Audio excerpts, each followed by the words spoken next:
Bismillahirrahmanirrahim. Assalamualaikum warahmatullahi wabarakatuh. Sumber refleksi milad ke-109 Muhammadiyah Wilayah Bengkulu hadir di ruangan rapat ini Profesor Dr. Haji Rohimin MAG, Ketua Majelis Ulama Indonesia Provinsi Bengkulu. Selamat datang, Prof. Yang terhormat pula Rektor Universitas Hajairin, Dr. Insinyur Zulfikarius, MSD. Selamat datang. Assalamualaikum warahmatullahi wabarakatuh. Dan narasumber yang ketiga, Bapak Dr. Haji Heri Nur Ali MA. Assalamualaikum warahmatullahi wabarakatuh. Dengan jajaran pimpinan wilayah Muhammadiyah Bengkulu yang kami hormati. Yang tidak lupa kami cintai, kami sayangi Ibunda Ketua Pimpinan Wilayah Aisyah Bengkulu. Assalamualaikum, Bu. Yang terhormat pula pimpinan daerah Muhammadiyah sewilayah Bengkulu, pimpinan amal usaha Muhammadiyah sewilayah Bengkulu, majelis lembaga dan Ortum. Hadir ini Ortum Pemuda Muhammadiyah, Bapak Suci, INM daerah Bengkulu, dan jamaah Zoom yang berbahagia. Alhamdulillah pada kesempatan siang hari ini kita bisa bersilaturahmi dalam rangka refleksi Milad Muhammadiyah ke-109 di Bengkulu yang mengusung tema tentang peran Muhammadiyah dalam moderasi beragama di wilayah Bengkulu yang juga nanti akan dimoderatori oleh Bapak Dr. Fazrul Hamidi SHMM, Wakil Ketua Pimpinan Wilayah Muhammadiyah yang mendapat mandat dari Ketua Basnas Provinsi Bengkulu. Alhamdulillah Bapak Ibu yang kami muliakan, tanpa berpanjang mukadimah, untuk mendapat ridho Allah Subhanahu wa taala, mari sama-sama kita dengarkan qiraatul Quran kalam ilahi yang akan disampaikan, dibacakan oleh Saudara Noferianto MPD. Kepada Saudara Novel kami persilakan. Assalamualaikum warahmatullahi wabarakatuh. A'udzu billahi minasy syaithanir rajim.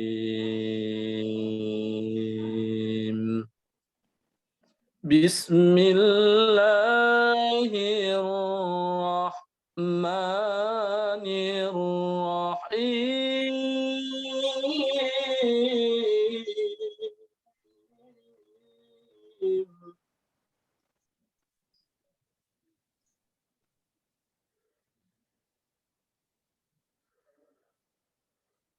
وَكَذَلِكَ جَعَلْنَاكُمْ أُمَّةً وَسَطًا لِتَكُونُوا شُهَدَاءَ عَلَى النَّاسِ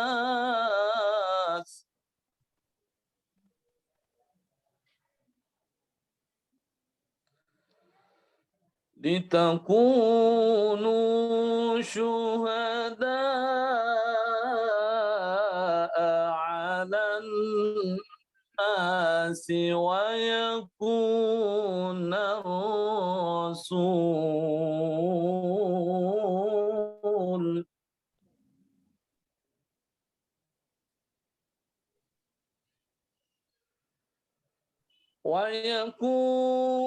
الرَّسُولُ عَلَيْكُمْ شَهِيدًا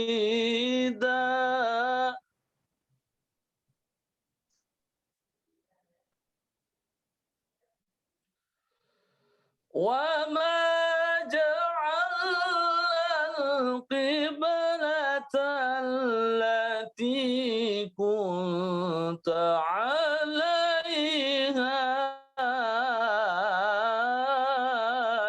إِلَّا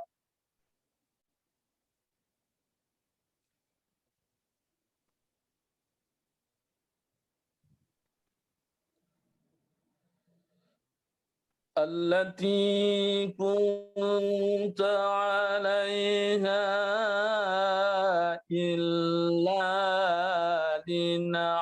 lama man yattabi'ur rasul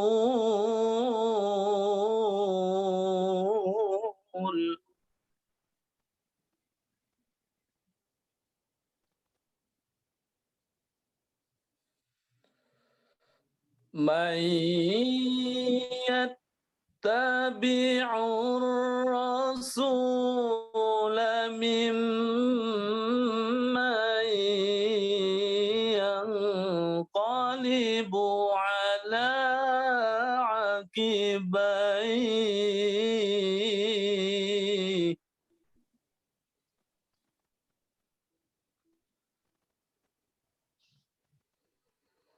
wa in kanat lakabiratan illa 'alal ladzina hadallah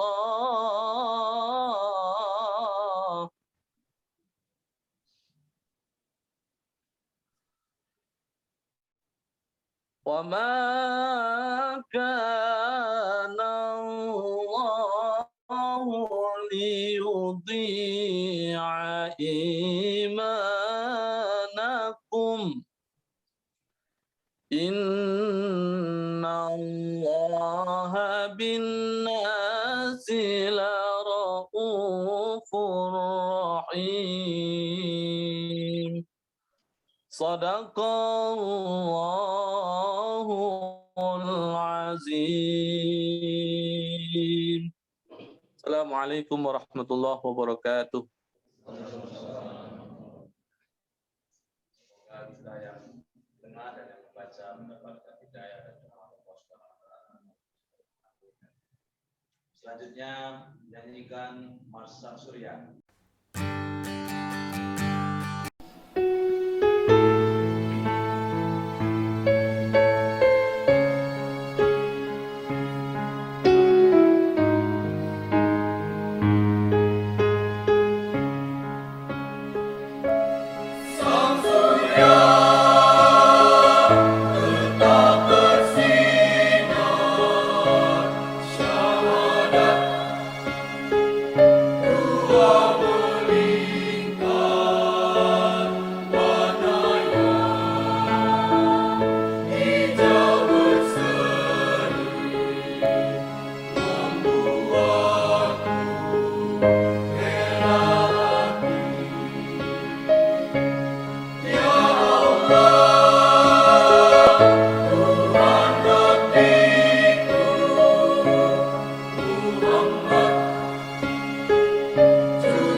Hadirin silakan duduk kembali.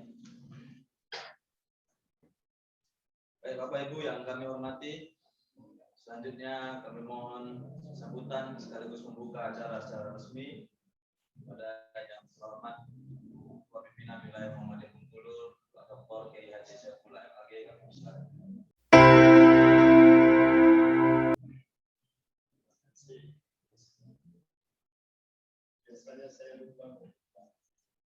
Sampai ini saya duduk marilah bersama-sama kita buka refleksi Milad Muhammadiyah yang ke-109 ini dengan mengucapkan Bismillahirrahmanirrahim. Bismillahirrahmanirrahim. Terima kasih. Assalamualaikum warahmatullahi wabarakatuh. Alhamdulillahirabbil alamin. Samawati wal ardi ya dzal jalali wal ikram. Asyhadu an la ilaha illallah wa asyhadu anna Muhammadan abduhu wa rasuluh. Allahumma shalli ala Muhammad wa ala alihi wa ashabihi. Ya ayyuhal hadirin ya ayyuhalladzina amanu taqullaha wa tanzur nafsun ma qaddamat wattaqullaha innallaha khabirun bima ya sama-sama kita muliakan kita semua sahabat dan kolega saya sahabat seorang aktivis, pemikir, penulis, dan banyak umat yang posisinya hari ini sebagai ketua majelis ulama. Terima kasih Prof. Kesediaan bangunnya dan memberikan sumbang pikir yang insya Allah nanti bermanfaat. Yang kedua, saya menyaksikan di sebelah kiri Profesor Rofimin, Bapak Dr. Haji Heri Nur Ali, MH. Ini juga kolega saya, dua-duanya senior saya di Ciputat. Cuma yang lebih dulu selesai itu Pak Prof. Rofimin. Pak Haji Heri Nur Ali sengaja membuat barisan agak lama-lama.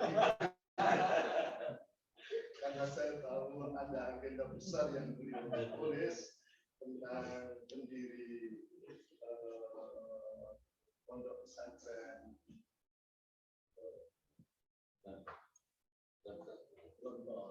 sebagai alumni. Ini juga seorang aktivis, pemikir dan penulis. Dan hari ini diberi mandat oleh negara sebagai ketua Badan Wakaf Provinsi Bengkulu.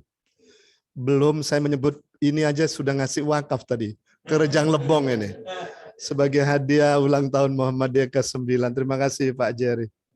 Dan yang ketiga narasumber ini sudah lama ini kolega kita Pak Rektor Unihas, Pak Dr. Insinyur Julfi Perios, MMSI, yang kita kenal tidak hanya seorang aktivis, pemikir, tapi dekat-dekat dengan ranah-ranah kebangsaan ini. Kita nanti ingin lihat catatan untuk Muhammadiyah soal ini.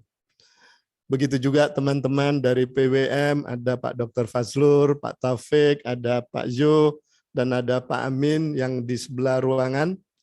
Bapak Ibu sekalian dan teman-teman pimpinan Muhammadiyah Urtum termasuk Aisyah dan keluarga besar Muhammadiyah seprovinsi Bengkulu yang kita hormati, kita banggakan. Puji syukur kita kepada Allah masih beri nafas dan daya hidup ini. Mudah-mudahan kita tetap di jalannya, berjuang untuk Allah, berjuang di jalan Allah, mengabdi kepada Allah melalui banyak jalur termasuk lewat Persyarikatan Muhammadiyah. Salawat dan salam kita sanjungkan kepada junjungan Nabi besar Muhammad sallallahu alaihi wasallam. Allahumma shalli ala Muhammad wa alihi. Para sumber, moderator, dan semua yang hadir, saya ingin menyampaikan bahwa tanggal 18 November kemarin, Muhammadiyah genap usia 109. Kami menyebutnya milad ke-109. Tapi nanti di Hijrah juga kami mengadakan milad. Jadi kami memadukan biasanya milad Muhammadiyah itu dimulai 18 November, diakhiri 8 Dzulhijjah. Rangkaian milad hari ini sudah bedah buku, 4 buku kemarin ya Mas. Kemudian hari ini ada refleksi tentang Muhammadiyah dan insya Allah besok ada pidato milad Kemudian tanggal 30 kita peletakan batu pertama Rumah Sakit Islam Bengkulu. Mudah-mudahan Pak Gubernur berkenan memberikan hadir dan memberikan sambutannya. Ini adalah rangkaian milad yang ke-109 dan kapan mengakhirinya? Tanggal 8 Dzulhijjah nanti. Bapak Ibu sekalian, pesan inti dari milad Muhammadiyah itu cuma dua. Satu, mensyukuri. Dan yang kedua, kita perlu melakukan refleksi. Soal syukur ini penting sekali. Sebagaimana di dalam Al-Quran surat An-Naml ayat 40 itu, ketika Nabiullah Sulaiman berhasil menaklukkan singgasana Ratu Bilqis, ada ucapan Nabi Sulaiman yang diabadikan di dalam Al-Quran surat An-Naml 40 itu. Hadza min fadli Rabbi liyabluwani a'askur am akfur. Ini adalah karunia dari Allah, aku tambah syukur atau tambah ingkar. Pilihan kita tambah syukur. Ini juga kami lakukan, kami mensyukuri usia Muhammadiyah sudah 100 ke-9, sudah memasuki abad kedua.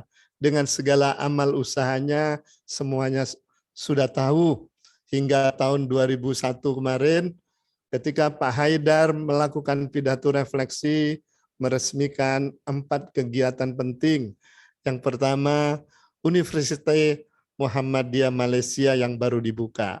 Kemudian yang kedua, Muhammadiyah Australia College yang beberapa tahun yang lalu saya ikut hadir ke Australia membeli tanah 10 hektar itu. Yang sekarang sudah ada Australia Muhammadiyah College. Dan yang ketiga, kemarin Universitas Cyber Muhammadiyah, dan ini saya kira mudah-mudahan menginspirasi teman-teman yang lain. Dan yang keempat itu ada forum riset dari Dasran Hamid ya. Untuk di Bengkulu, insya Allah poin pentingnya nanti akan peletakan batu pertama rumah sakit Islam, Rumah Sakit Muhammadiyah Bengkulu. Ini semuanya adalah bagian kiprah kami melayani umat. Dan ini bukan tiba-tiba, karena ini bagian refleksi tauhid kami kepada Allah. Silakan Pak Amin. Karena itu dengan segala ikhtiar yang sudah kami lakukan lebih 1 abad ini, hanya ada satu kata. Kami mensyukuri atas nikmat yang diberikan Allah ini. Mudah-mudahan ini memberikan modal bagi kami, mengantarkan kami ke Jannatun Na'im besok kelak. Yang kedua, kita ingin melakukan refleksi. Ada banyak hal yang tidak bisa kita lihat ini. Karena itu ayat yang tadi saya baca dalam surat Al-Hasr ayat 18, itu kan perintah supaya kita melakukan terobosan, merancang bangun ke depan. Dengan mengingat apa yang sudah kita lakukan, mengevaluasi yang sedang kita lakukan, dan merancang bangun apa yang akan kita lakukan. Insya Allah, teman-teman bertiga ini, Prof. Rohimin, Dr. Heri Nur Ali, kemudian Pak Zulfi Perius akan memberikan masukan kepada Muhammadiyah. Kami tahu bahwa banyak hal yang belum kami baca, yang saya yakin akan dibaca teman-teman di luar struktur Muhammadiyah ini. Karena itu semangat pimpinan wilayah Muhammadiyah Bengkulu tahun ini, kita undanglah teman-teman yang bisa memberikan catatan-catatan kunci untuk kami dan langkah-langkah terbaik ke depannya. Dan kehadiran beliau-beliau ini insya Allah akan kami sikapi dengan apa yang kita sebut dengan oleh Al-Quran surat Az-Zumar 18 disebut alladzina yastami'unal qaul. Insya Allah kami termasuk orang-orang yang akan mendengarkan banyak pendapat dari teman-teman, terutama teman-teman hari ini hadir ini. Trio narasumber ini. Saya yakin akan memberikan manfaat bagi perserikatan ke depan. Dan ayat itu dikunci fayattabi'una ahsana. Kami akan mengikuti pikiran-pikiran yang terbaik, dan itu spirit dari sikap kami dalam acara apa yang disebut refleksi ini. Mudah-mudahan teman-teman yang ada di jamaah Zoom di luar sini juga merasakan butuhnya, kebutuhan pokoknya juga.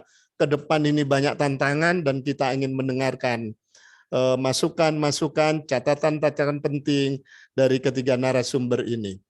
Saya yakin teman-teman akan mengolahnya menjadi pendengar yang terbaik sebagaimana wajah kita ini. Ada 2 telinga harus banyak mendengar, mulutnya sekali, mendengarnya 2 kali. Tidak dibalik, ngomongnya banyak, nggak pernah mendengar dari itu. Kami menempatkan filosofi 2 telinga ini dan 1 mulut ini. Sekali lagi terima kasih Prof. Rohimin, Pak Heri Nur Ali, dan Pak Zulfi Perios. Insya Allah bermanfaat masukannya. Sekali lagi terima kasih. Kami akan mendengarkan dengan seksama. Saya kira ini pengantar saya. Kurang lebih mohon maaf. Nasrun minallah fatun qarib. Wabashiril mu'minin. Wassalamualaikum warahmatullahi wabarakatuh. Waalaikumsalam warahmatullahi wabarakatuh. Terima kasih ya Pak Ketua Pimpinan Muhammadiyah Bengkulu telah memberi pencerahan sekaligus membuka acara refleksi Milad ke-109 Miladiyah secara resmi, di mana kegiatan ini rangkaian kegiatan yang padat. Awalnya kemarin bedah buku, 4 buah buku telah dilaksanakan, kemudian agenda kedua adalah refleksi Milad, yang ketiga nanti pidato Milad, dan yang keempat peresmian atau peletakan batu pertama Rumah Sakit PKU Muhammadiyah Bengkulu. Baik Bapak Ibu yang kami hormati, Gunung Bungku, Ulu Bengkulu, di situ banyak kijang menjangan. Narasumber bertiga lah duduk bersatu, kita dengarkan refleksi sebagai pedoman. Untuk itu nanti akan dipandu oleh moderator Bapak Dr. Fazlur Hamidi. Kami memandu acara pembukaan ini sampai di sini. Kurang lebihnya kami mohon maaf. Nun wal qalami ya masturun. Nasrul wafatun qorib. Assalamualaikum warahmatullahi wabarakatuh.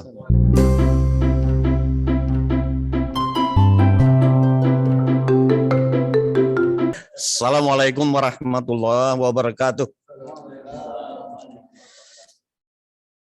Alhamdulillahi rabbil alamin. Asyhadu an la ilaha illallah wa asyhadu anna Muhammadan abduhu wa rasuluh. Allahumma shalli ala Muhammad wa ala alihi washabi ajmain. Amma ba'du. Tentu yang kita hormati bersama pimpinan wilayah Muhammadiyah Bengkulu yang hadir di tengah-tengah kita, narasumber, dan di udara juga sudah hadir pimpinan daerah Muhammadiyah, pimpinan daerah Aisyah, sewilayah Bengkulu, Ortom, pimpinan amal usaha Universitas Muhammadiyah Bengkulu, dan yang hadir pada sore hari ini. Kita bersyukur pada Allah Subhanahu wa Ta'ala yang telah memberikan ruang dan waktu pada kita untuk melaksanakan sebuah rangkaian acara resepsi Milad Muhammadiyah yang sore hari ini alhamdulillah kita melaksanakan refleksi 109 Milad Muhammadiyah Provinsi Bengkulu.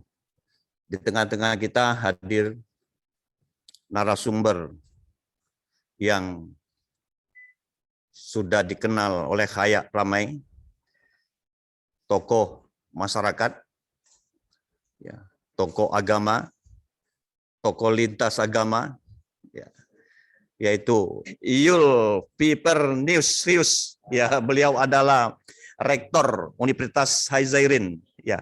Mungkin 2 periode ya Pak ya? Ya, bisa nggak 3 periode itu? Iya, iya.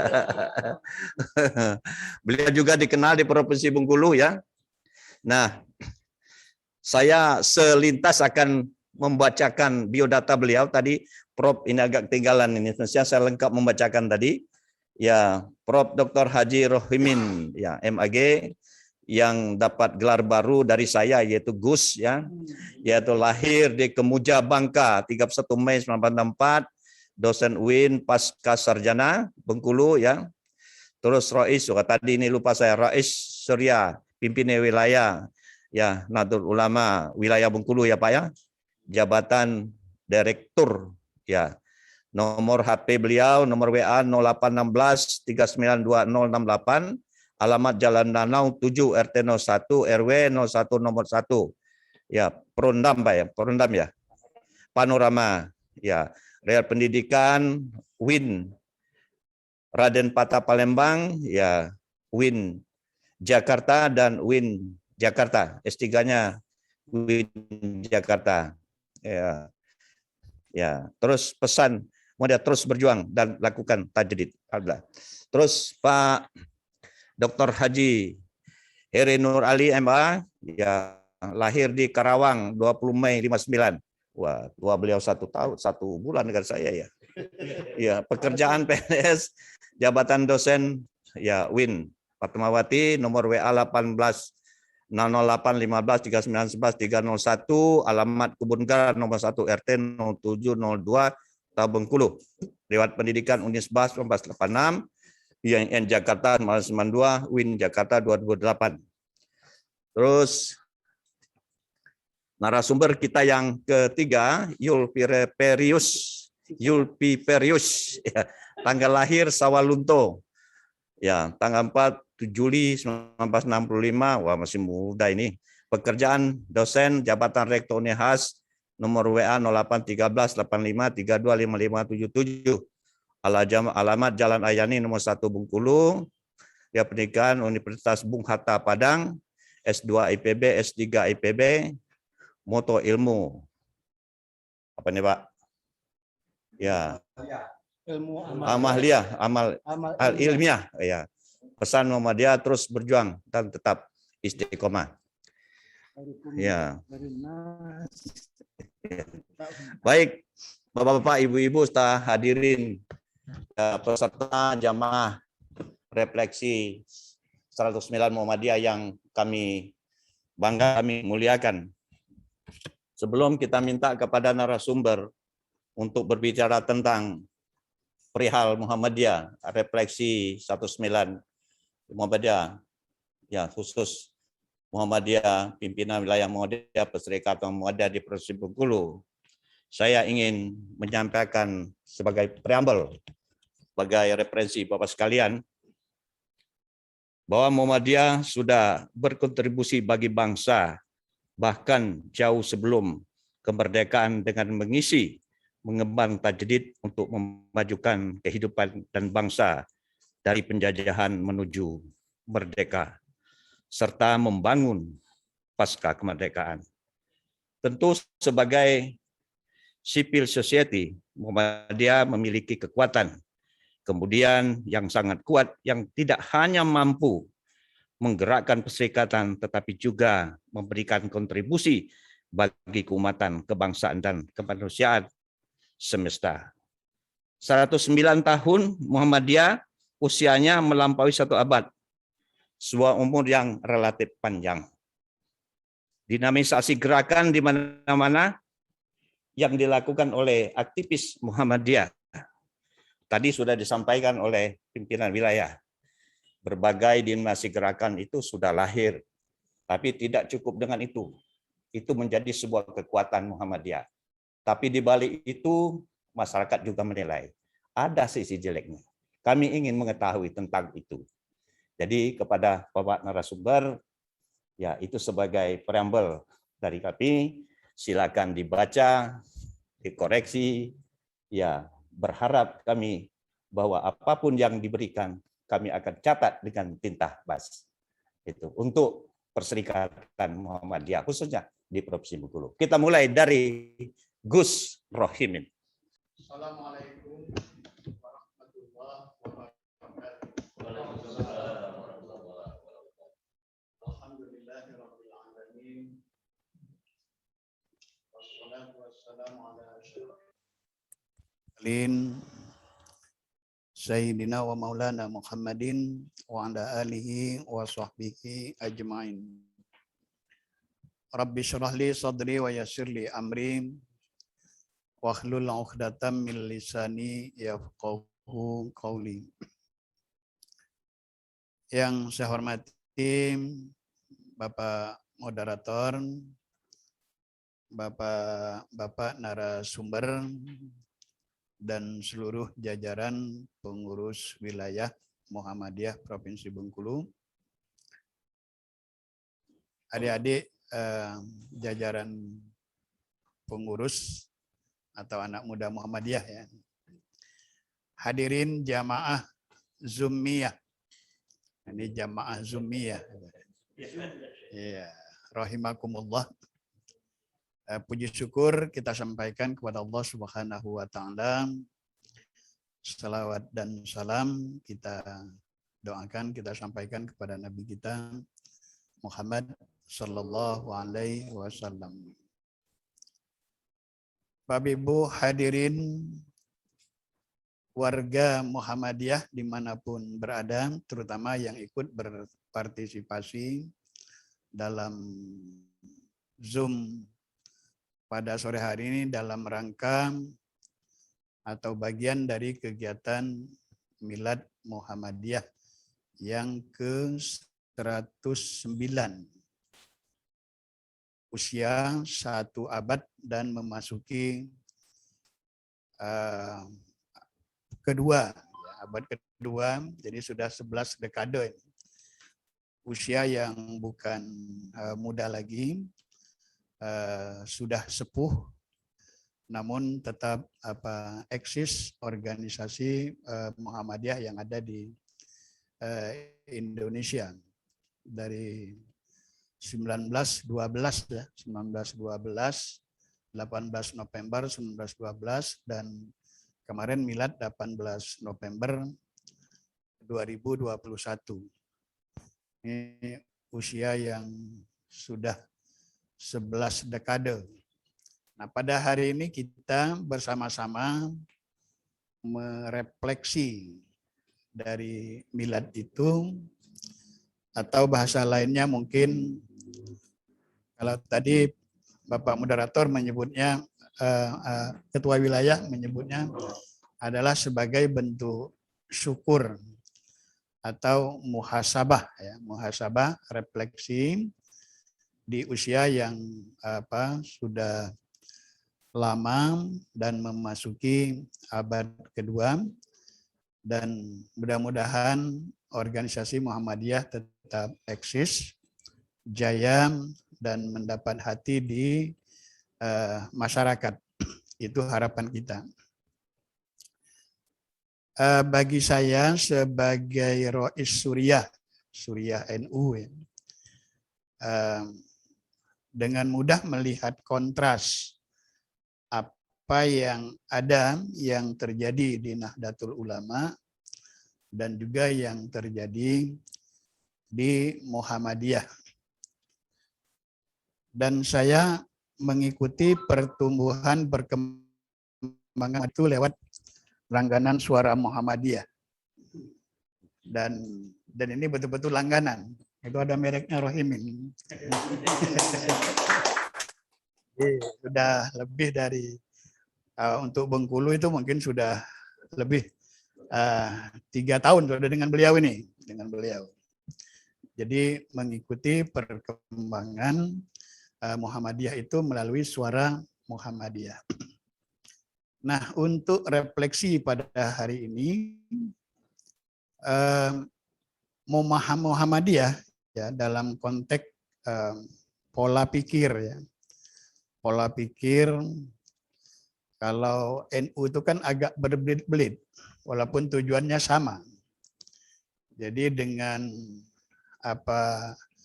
metode berpikirnya al-muhafadzah 'alal qadimis shalih, menjaga yang lama ya, kemudian wal ahdzu bil jadidil aslah, dan mengambil yang baru yang lebih baik. Apalagi semenjak tahun 2015 diperpanjang lagi kaidah itu. Terutama yang dikembangkan oleh Kiai Haji Ma'ruf Amin, karena ini untuk mendapat ruang pengembangan ekonomi Islam. Jadi al-aslah bil aslah summal aslah pal aslah. Jadi kaidahnya panjang. Sebetulnya intinya itu adalah kontinuitas. Jadi ada ruang untuk melakukan penerimaan terhadap sesuatu yang baru. Kalau di Muhammadiyah itu kan singkat. Jadi dengan tajdid dan tarjih, kemudian ditambah dengan uhwah dan qudwah, kemudian ta'awunnya, perserikatannya, maka loncatan berpikirnya lebih praktis. Nah, itu yang terjadi di Muhammadiyah. Jadi untuk melakukan tarjih dalam berbagai hal, dalam berbagai bidang, kemudian melakukan tarjih, penguatan terhadap suatu persoalan, maka baik persoalan organisasi maupun persoalan bangsa itu mudah direspon, mudah diterima, dan mudah dilakukan inovasi dalam pengembangan umat. Di Suara Muhammadiyah hari ini yang edisi November akhir, saya melihat itu bahwa dinamika Muhammadiyah itu luar biasa, dan dalam pemikiran Muhammadiyah memang ada jarak antara ajaran Islam dengan kenyataan umat di bawah. Nah, jarak itulah yang ditempuh oleh Muhammadiyah melalui tajdid dan tarjihnya itu. Dan di Suara Muhammadiyah akhir-akhir ini sering menggali qudwah, ya, keteladanan Rasulullah. Dan tentunya misi ini adalah salah satu penguatan bagi Muhammadiyah sebagai organisasi dan juga penguatan bagi warga Muhammadiyah. Namun yang terjadi khususnya kita di Bengkulu, apa yang kita lihat itu apa yang terjadi pada Suara Muhammadiyah melalui media itu belum terjangkau dengan baik pada warga Muhammadiyah di bawah.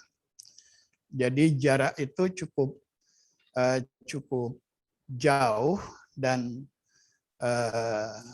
menurut saya bahkan itu bisa dikatakan sebagai jarak sosial.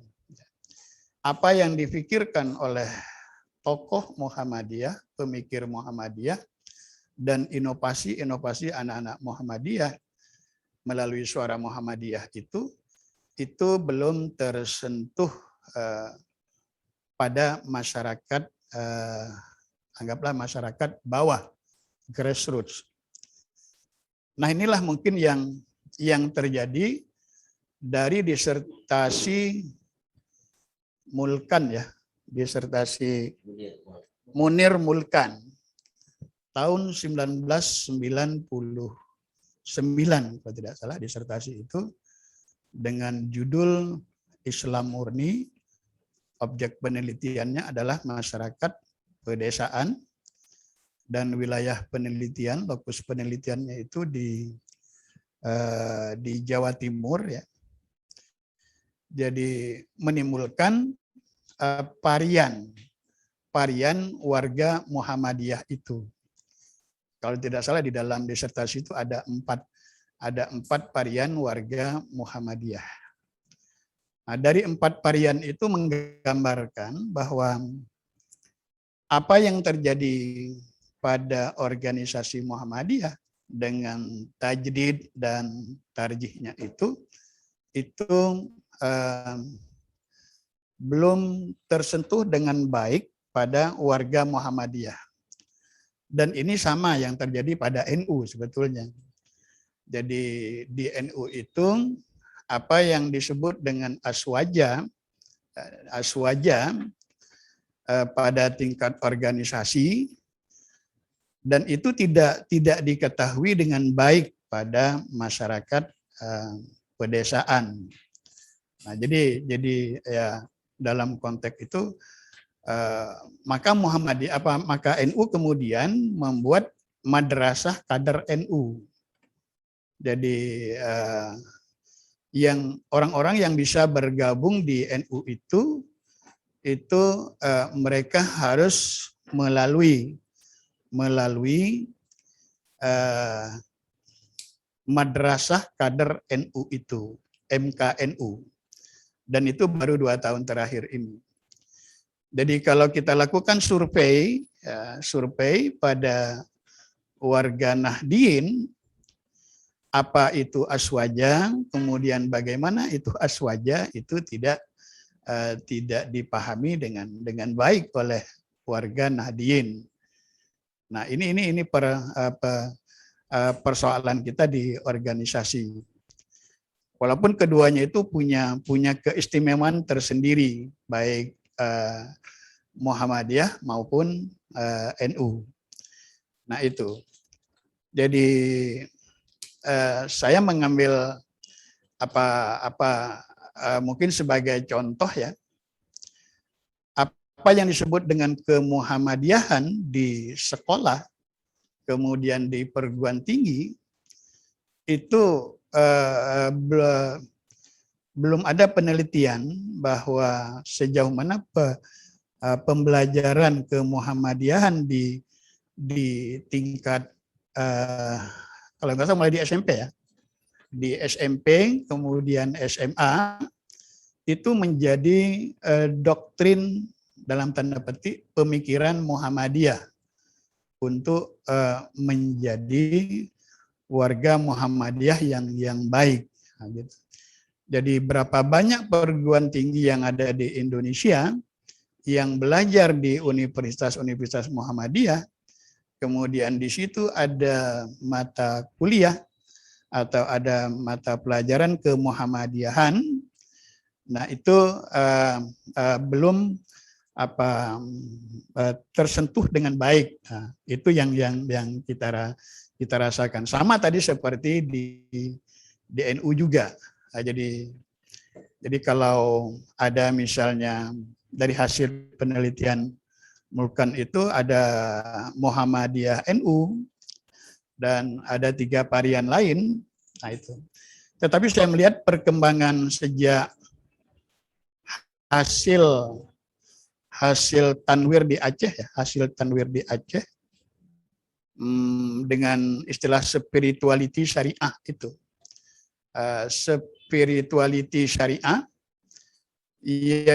yang sebelum tahun 1995 itu dari warga Muhammadiyah sendiri ada rasa atau ada sesuatu yang hilang atau sesuatu yang harus dicari. Maka kalau tidak salah muncullah apa yang disebut dengan hasil muktamar itu dengan spirituality syariah itu. Maka mulailah berkembang di sana apa yang disebut tasawuf di NU, dan kemudian di Muhammadiyah itu berkembang menjadi akhlak ya, akhlak mahmudah. Jadi walaupun tidak menyebut tasawuf sebagai satu disiplin ilmu dan tasawuf sebagai satu ajaran, tetapi itu berkembang di warga Muhammadiyah. Nah, inilah yang kemudian membuat harmonisasi di pedesaan, di masyarakat tani.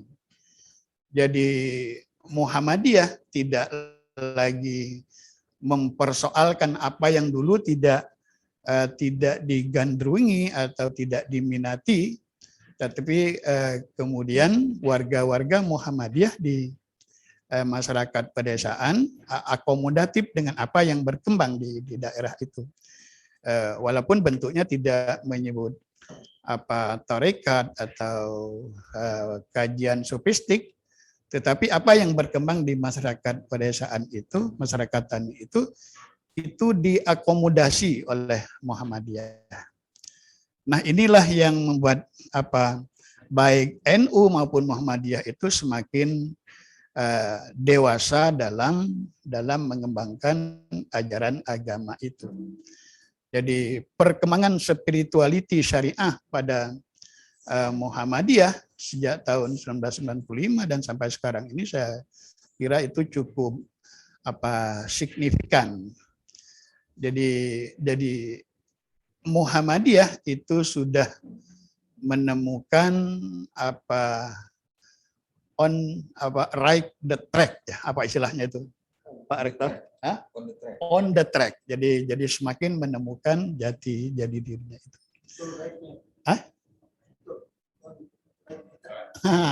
Gitu. Jadi kira-kira gitu saya sering menggunakan bahasa-bahasa di seorang Muhammadiyah itu. Dan yang sedang kita tunggu, kalau tidak salah pada edisi ini, Pak Manan ya, itu menulis bagaimana masyarakat Islam dalam perspektif Muhammadiyah. Ini baru satu tulisan, karena ada satunya, berarti ada tulisan duanya. Maka ini kita tunggu. Nah, dari pemikiran ini, ya, terus dan jelas ini berkembang bahwa perspektif masyarakat Islam bagi Muhammadiyah itu dengan sentuhan-sentuhan moderasi beragama misalnya, kemudian konsep yang ditawarkan oleh Pak Haidar tentang bahasa lain dari deradikalisasi, nah itu cukup membantu. Jadi pemikiran-pemikiran yang dikembangkan di Muhammadiyah itu. Dan itu juga menghilangkan ketegangan pemikiran. Dan ini kemudian diakomodir oleh Kementerian Agama dengan konsep moderasi beragama. Jadi Muhammadiyah sebagai organisasi yang mapan itu mencari celah pemikiran itu dan mengurangi ketegangan pemikiran yang terjadi di dalam konstelasi pemikiran Islam di Indonesia. Nah, jadi itu yang dilakukan oleh Muhammadiyah melalui suara Muhammadiyah itu. Berarti tugas sama dengan tugas kita di NU, bagaimana kita menjembatani jarak sosial intelektual pada Muhammadiyah itu pada masyarakat bawah itu, masyarakat petani itu. Dan itu menjadi tugas kita bersama, saya kira. Kalau kita kemarin misalnya ada kasus di tahun ya, Tenda ya, bagaimana misalnya beberapa warga Muhammadiyah terpapar dengan tafsir ya, apa namanya? MTA, Majelis Tafsir Quran. Karena saya dapat informasi itu ada beberapa warga Muhammadiyah kita yang sudah mapan dan kalau tidak salah wilayah turun tangan ke sana. Nah, ini salah satu bentuk bahwa pemikiran modernis atau tajdid yang dilakukan oleh Muhammadiyah dan tarjih yang dilakukan oleh Muhammadiyah termasuk konsep ta'awun dan qudwahnya itu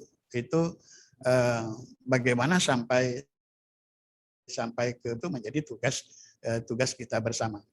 Sehingga jarak sosial yang terlalu jauh antara yang dipikirkan oleh yang dikembangkan oleh organisasi Muhammadiyah atau intelektual Muhammadiyah dengan masyarakat petani atau masyarakat pedesaan itu.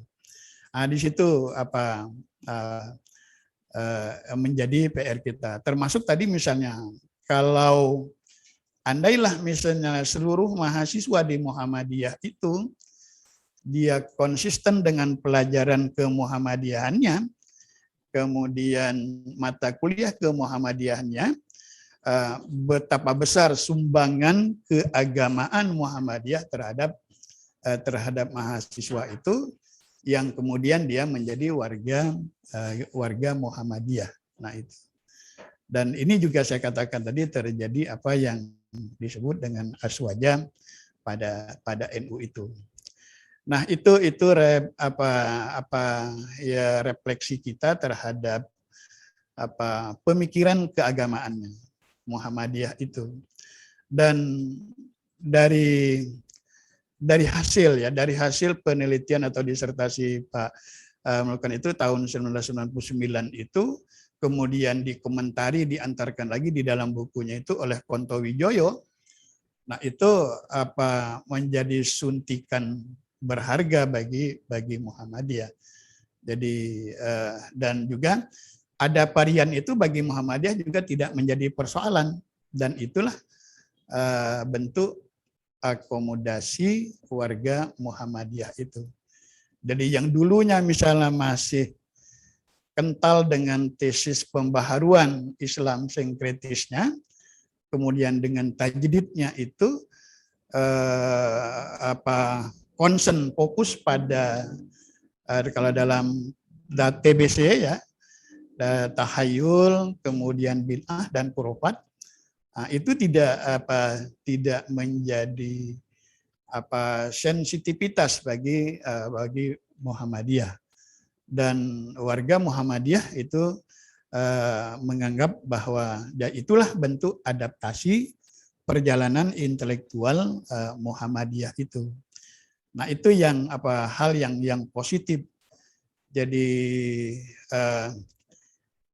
kalau sekarang lebih jauh lagi, banyak di daerah-daerah itu kalau orang Islam baik Muhammadiyah kalau pindah rumah itu ada semacam kenduri sedekah. Sekarang non-muslim minta dilakukan seperti itu. Jadi mereka minta dibaca doain kalau pindah rumah, dan dia senang melihat praktek itu dan punya nilai positif bagi masyarakat. Jadi kemajuan adaptasi antar paham dan ajaran organisasi itu sudah semakin baik. Nah, itu yang kita rasakan di daerah-daerah, khususnya di Provinsi Bengkulu ini.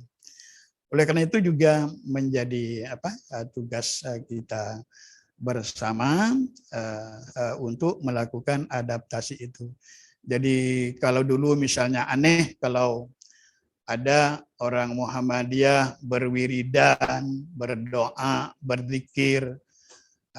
Nah, sekarang warga Muhammadiyah dengan keputusan tarjih di Aceh 95 itu dengan spiritualitas syariah itu semakin semakin menemukan rasa beragama itu, yang kemudian muncul dengan istilah tadi akhlak mahmudah. Nah, itu yang saya ikuti. Ya, pendekatan pemikirannya. Jadi itu yang terjadi. Nah, jadi bagaimana kita terus melakukan penguatan itu, kemudian dengan adanya, apalagi sekarang saya lihat di Suara Muhammadiyah itu kajian tafsir dan kajian hadis itu luar biasa yang kita ikuti, dan termasuk tafsir At-Tanwir sudah selesai ya sebenarnya, sudah dan itu juga sudah didiskusikan di beberapa ranting cabang Muhammadiyah. Maka semakin kuat, apalagi Muhammadiyah terus melakukan literasi beragama pada warganya. Dan tidak hanya itu yang dilakukan oleh Muhammadiyah, tetapi dengan konsentrasi keagamaan dan kemasyarakatannya itu, bagaimana melakukan pemberdayaan, empowerment pada masyarakat melalui amal usahanya itu. Nah, ini yang terjadi. Dan ini angin segar buat kita bangsa Indonesia. Apalagi Muhammadiyah punya majelis tarjihnya. Dan dari penelitian terakhir, ada penelitian terhadap pemahaman dan pengenalan anak siswa-siswa sekolah dan mahasiswa terhadap organisasi. Alhamdulillah Muhammadiyah dan NU masih tersebutkan. Dan 3 di bawahnya itu ada 5 organisasi besar. Yang ketiganya itu FPI, yang keempatnya LDII, dan yang kelimanya Hizbut Tahrir. Nah ini perlu menjadi tugas kita juga. Jadi organisasi seperti Al-Irsyad, Tarbiyah Islamiyah, Al-Wasliyah, itu mulai tidak dikenal lagi oleh siswa dan mahasiswa kita. Dan organisasi itu adalah organisasi yang mapan dan punya kontribusi besar untuk bangsa Indonesia ini. Kita tidak tahu juga apakah di pelajaran-pelajaran sejarah di sekolah itu masih diperkenalkan tidak, misalnya Perti, Tarbiyah Islamiyah, Al-Wasliyah, Al-Irsyad, apalagi yang kemudian Syarikat Islam. Nah itu ada 10 organisasi besar itu.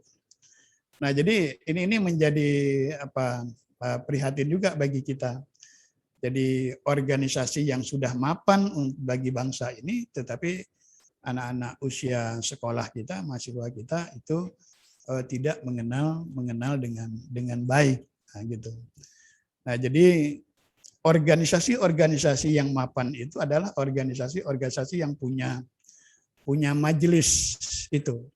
Jadi kalau di Muhammadiyah ada majelis tarjih, kalau di NU itu ada bahsul masail, kemudian kalau di Al-Irsyad itu wilayatul hisbah, kemudian di LDI itu ada juga, saya lupa namanya. Nah, jadi ada persoalan organisasi, ada persoalan-persoalan kebangsaan itu dibahas di situ. Nah, Muhammadiyah dengan corong suara Muhammadiyahnya itu luar biasa menurut saya. Hanya saja tadi ada jarak itu. Maka apakah semua warga Muhammadiyah langganan majalah itu? Nah, gitu kan? Karena itu pertumbuhan 1 bulan itu luar biasa. Apalagi masalah fikihnya, fikih dikembangkan oleh anak-anak muda Muhammadiyah di sana itu. Jadi luar biasa menurut saya. Nah itulah dulu ya dulu awalnya saya berlangganan atau membeli eceran, tapi kemudian untuk kepentingan pemikiran keagamaan, kehidupan keagamaan, kemudian saya berlangganan dengan suara Muhammadiyah itu. Jadi mungkin itu moderator refleksi yang dapat saya sampaikan.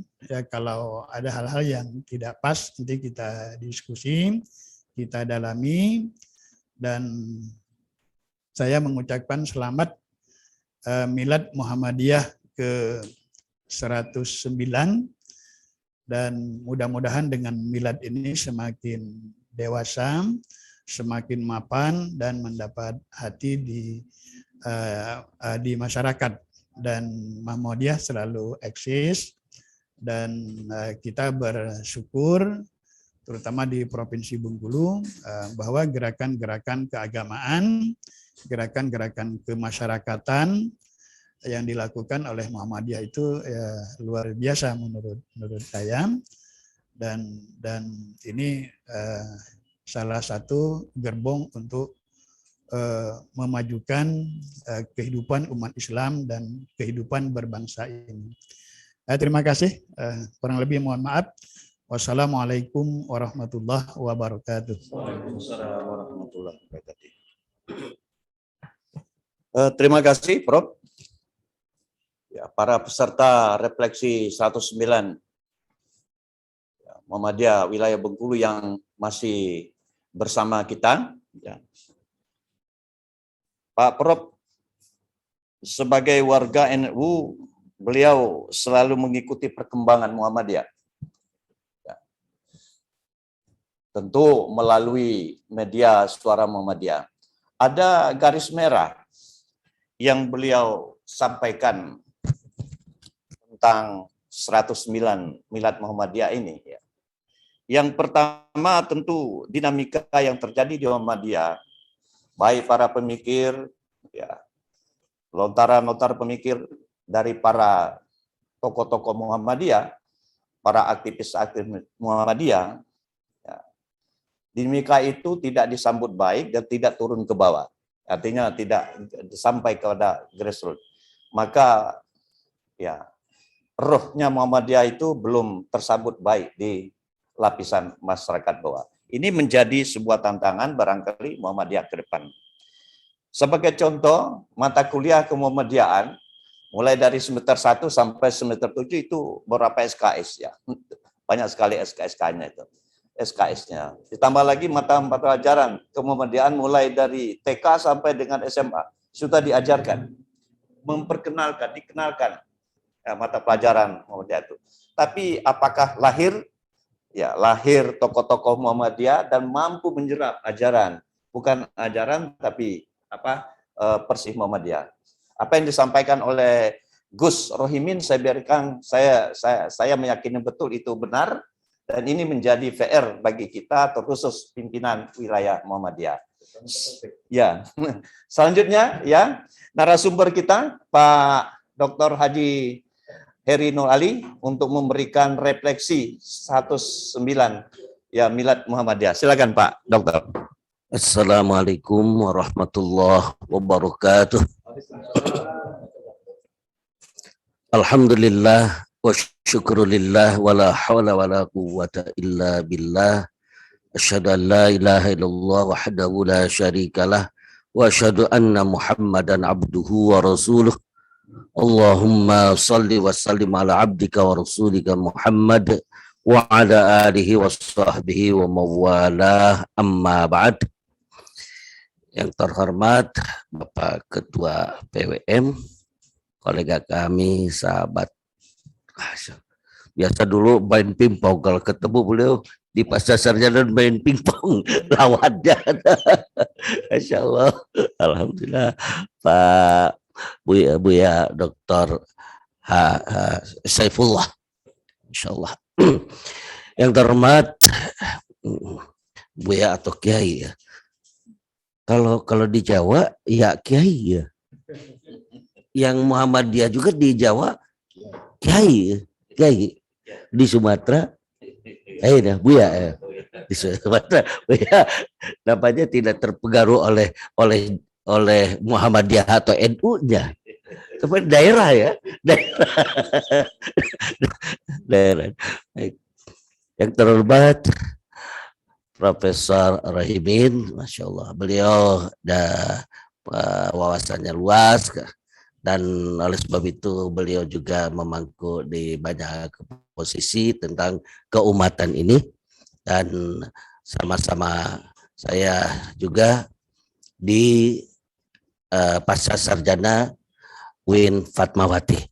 Yang terhormat Pak Rektor Pak Dr. Insinyur Yurfi, Masya Allah.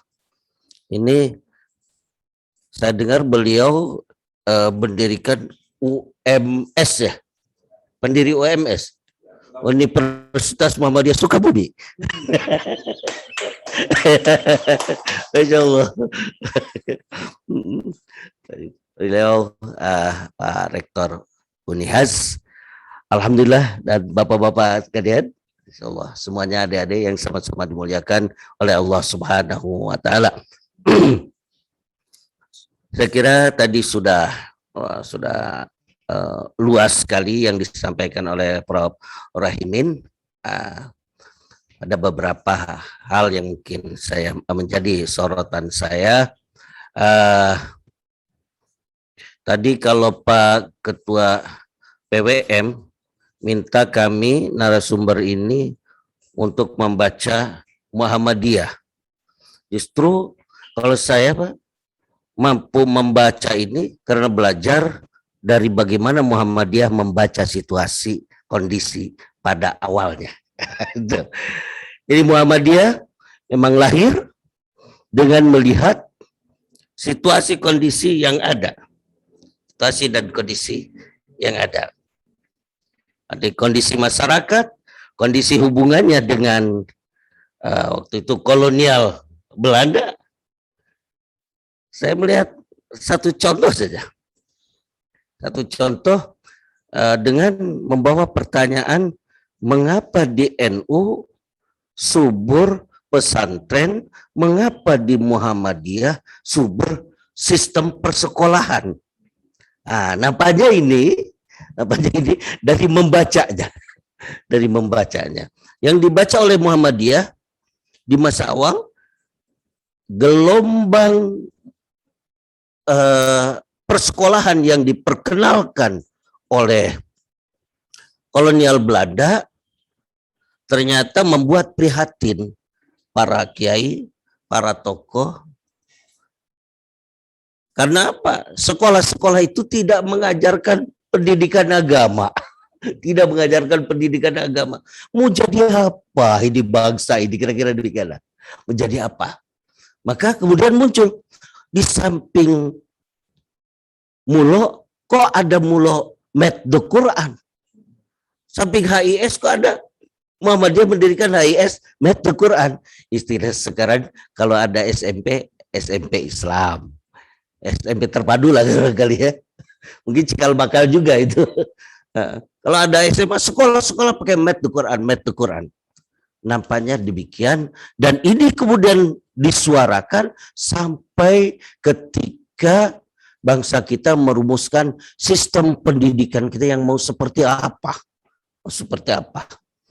Tokoh-tokoh kemudian yang dari Muhammadiyah juga menyuarakan itu. Jangan dihilangkan ini pendidikan agama. Dan alhamdulillah terus berjalan. Jadi saya lihat di sini Muhammadiyah yang responsif terhadap lingkungan, terhadap perkembangan, melihat arus. Kan kalau kolonial Belanda datang ke Indonesia itu membawa para dokter, para ini, dibuat pula oleh Muhammadiyah itu pusat-pusat kesehatannya dibuat pula, dan ini banyak responsif terhadap satu persoalan umat, dua persoalan kelangsungan bangsa ini. Inilah yang kemudian dan banyak lagi kemudian amal usaha tumbuh berbagai amal usaha ya, sekolah, rumah sakit, perdagangan. Perdagangan itu pusat baru kalau di Ponorogo di Solo pusat batik itu batik itu menjadi menjadi amal usaha. Nah, inilah yang terus saya saksikan, ada konsistensi istiqomahnya Muhammadiyah dalam pergerakan ini, istiqomah. Dan karenanya meskipun pada awal-awal kita reformasi banyak yang kemudian terlibat dalam partai politik, tapi alhamdulillah Muhammadiyah secara keorganisasian tetap istiqomah. Ini alhamdulillah. Jadi ya mungkin hasil didikan dari Muhammadiyah ya istilah itu, istilah itu pos-pos di situ istilah. Jadi tapi tidak membawa Muhammadiyahnya ini istiqomah. Lalu responnya yang kadang-kadang nampak halus, kooperatif. Nah, cuma saya lihat belakangan ada sikap-sikap yang kadang-kadang sifatnya reaksioner. Nah, reaksioner. Sehingga muncul misalnya tadi ada Prof. Rohimin juga menyebutkan TBC, dan ini memang di masa awal sangat, inilah gerakan kita. Makanya Muhammadiyah disebut kaum Puritan, Karena yang berusaha untuk diperbaiki islahnya adalah menghapuskan takhayul, bid'ah dan khurafat. Makanya sebagian peneliti mengklasifikasi ini bahwa Muhammadiyah bukan reformis tetapi puritanis. Karena itu ya gerakannya. Apalagi kalau dihubungkan dengan kembali kepada Al-Quran dan Sunnah. Kembali kepada Al-Quran dan Sunnah. Mungkin sekarang responnya tidak lagi pada TBC. Atau harus dikembangkan. Tahayulnya ini harus dicari lagi. Ini model tahayul modern ini. Ini bid'ah modern ini. Ini khurafat modern. Barangkali ke sana. Jadi tidak lagi pada yang klasik-klasik, gitu. Nah,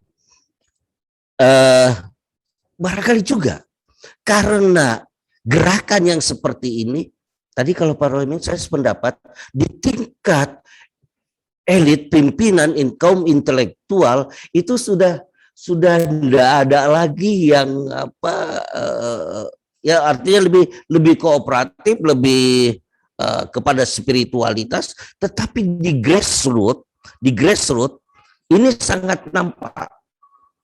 Jadi mereka mengatakan, oh ini masjidnya Muhammadiyah, yang ini namanya Muhammad NU, yang ini itu masih ada yang demikian ya, yang demikian.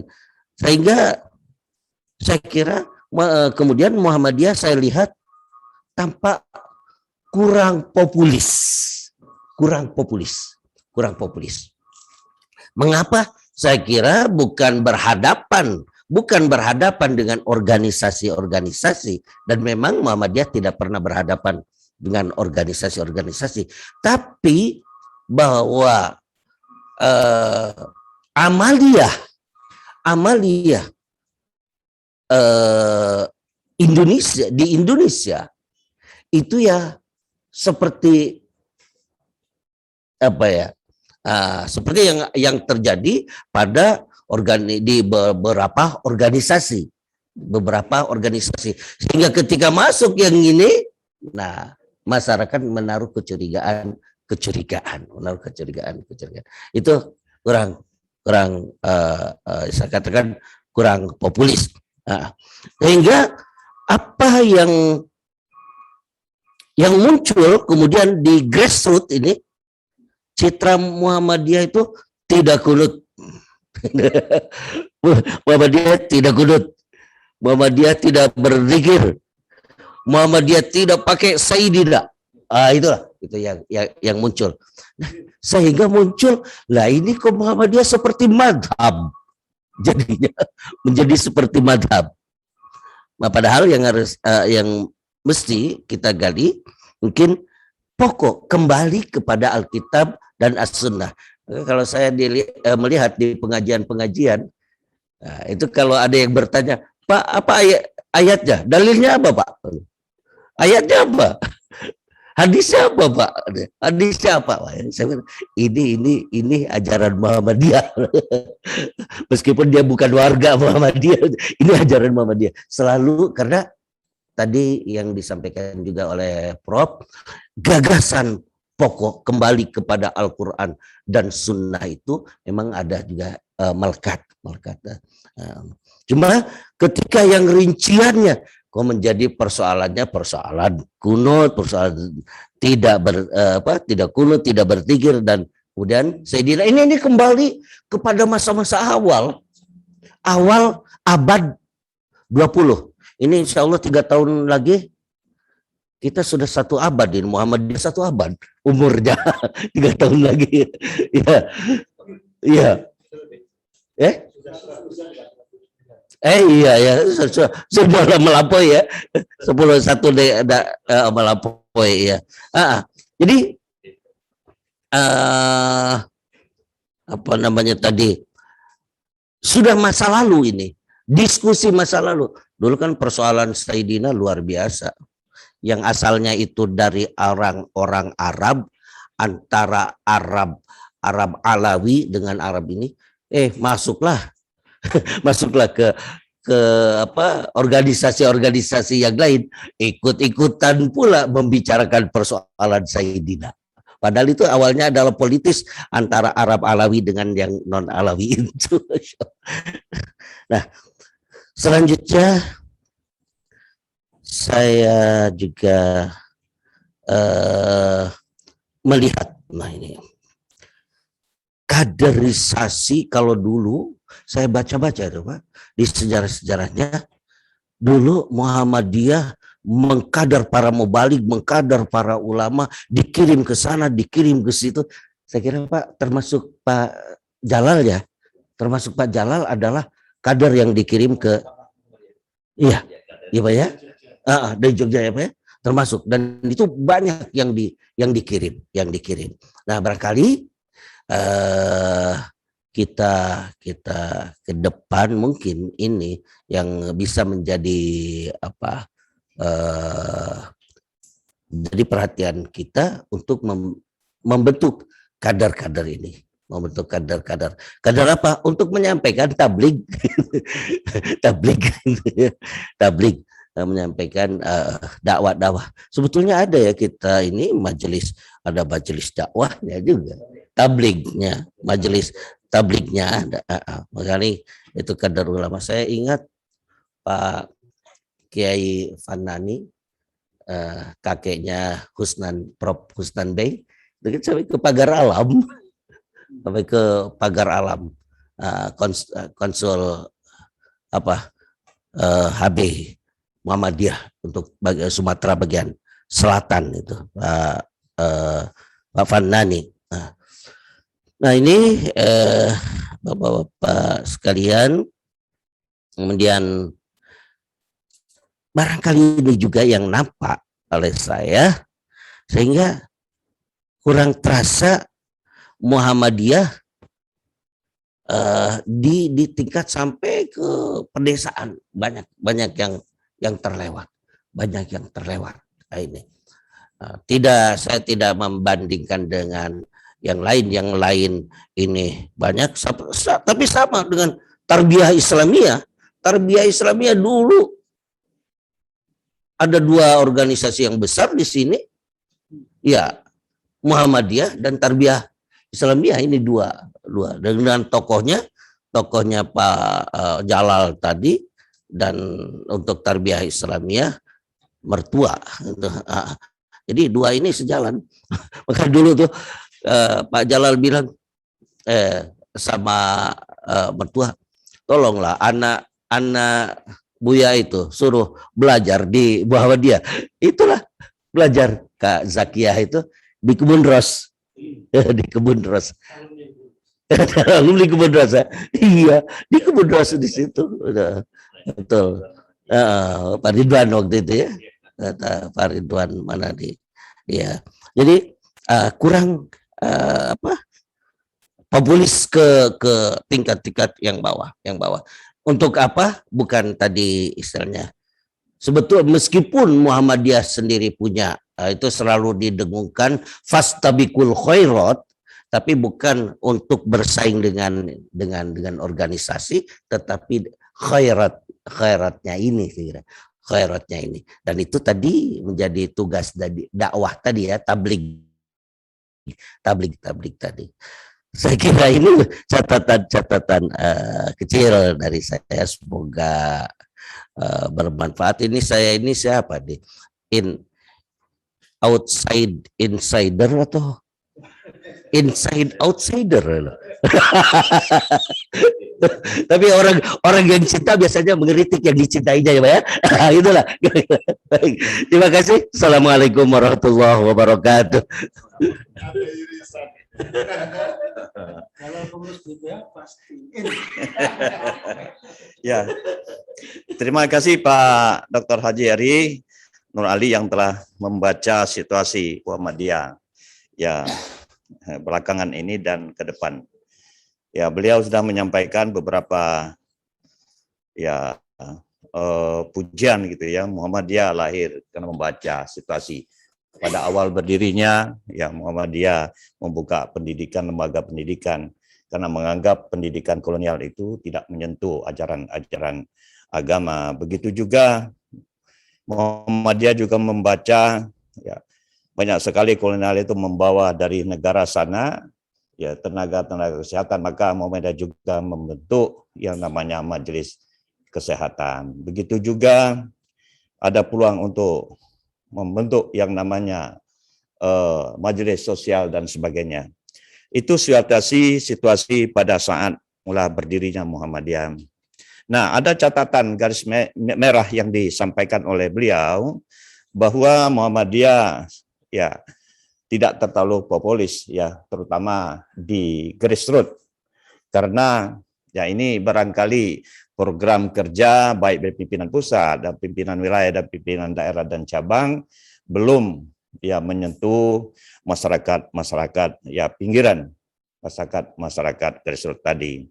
Nah, ini menjadi PR ya Muhammadiyah, terkhusus pada pimpinan wilayah Muhammadiyah. Meskipun Muhammadiyah sudah ada majelis kaderisasi, tapi ya, saya jujur mengatakan bahwa memang ini kita agak terlewatkan, dan insya Allah masukan refleksi dari para narasumber akan menjadi sebuah catatan khusus bagi pimpinan wilayah untuk ya mengembangkan Muhammadiyah ke depan. Nah, terakhir narasumber dari Pak saya nih, ini rektor Unihas ini namanya sangat Ziyul. Ini saya kadang rektor itu aja lah rektor. You people this ya, pada beliau ya kami persilakan. Assalamualaikum warahmatullahi wabarakatuh. Waalaikumsalam. Asyhadu an la ilaha illallah, asyhadu anna Muhammadan abduhu wa rasulullah nabi abada. Rabbi sholli sodri wa yassirli amri min lisani yafqahu qawli. La haula wala quwwata illa billahil azim. Yang saya hormatin pimpinan wilayah Muhammadiyah beserta jajarannya, dan yang saya banggakan para narasumber yang senior ini, lebih senior dari saya harus banyak belajar ini gitu. Dan moderator, kemudian jamaah Zumiyah kata Gus Romin tadi gitu ya, yang saya muliakan. Tentu kita tidak henti-hentinya mengucapkan syukur kepada Allah SWT. Alhamdulillah, walaupun di dalam masih suasana pandemi COVID, kita tetap bisa bersilaturahim di dalam rangka refleksi Milad Muhammadiyah ke-109. Tentu juga salawat dan salam kepada junjungan kita Nabi besar Muhammad SAW, serta keluarga dan para sahabatnya. Mudah-mudahan kita tetap menjadi pengikut sampai akhir. Sebenarnya tidak banyak yang mesti saya sampaikan karena sudah banyak dikupas oleh para narsum yang terdahulu. Yang perlu kita pahami secara bersama-sama, tadi kata moderator mengatakan bahwa kekurangan, gitu. Memang kecenderungan manusia itu selalu melihat dari kekurangan, bukan kelebihan dulu lihat. Nah, tentu memang itulah ciptaan Allah. Ada yang positif, ada yang negatif. Supaya terjadi keseimbangan. Nah, kemudian saya melihat bahwa kita sebagai generasi yang baru, bahwa jangkauan pemikiran para pendiri Muhammadiyah yang sudah 1 abad ini, 1 abad lebih, itu belum terjangkau dengan pola pikir kita saat ini. Kenapa saya katakan demikian? Orang baru bicara tentang Human Development Index atau IPM, ini perkembangan pada saat ini, zaman sekarang. Baru tahun 2000-an, bicara pendidikan di situ, bicara kesehatan di situ, bicara ekonomi. Muhammadiyah jauh sebelumnya sudah bicara itu. Nah, jangkauan pemikiran itu, kita sebagai generasi penerus, harus kita refleksikan lebih nyata lagi.